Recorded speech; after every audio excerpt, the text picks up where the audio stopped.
ខាត់ជួនបងថាទុំពុកម៉ាទាំងសងនួនលងញញឹមប្រំប្រែសង្សារយោធាគ្រៀបគ្នាការពី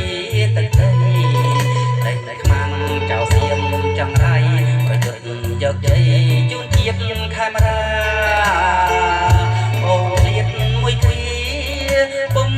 ញាញញឹមប្រាប់ថារូបស្រីនៅចាំរៀមរា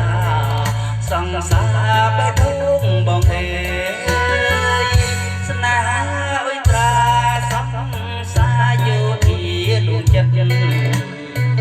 ស្មងមួយជីវិតមិនកែប្រែចោលគ្នាឡើយណា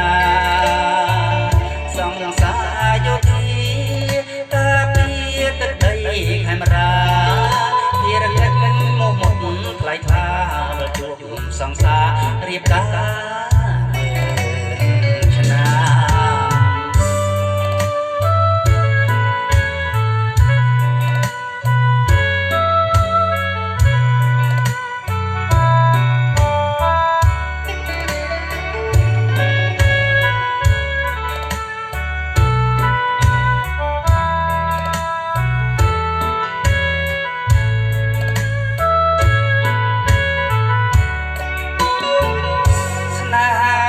ត្រា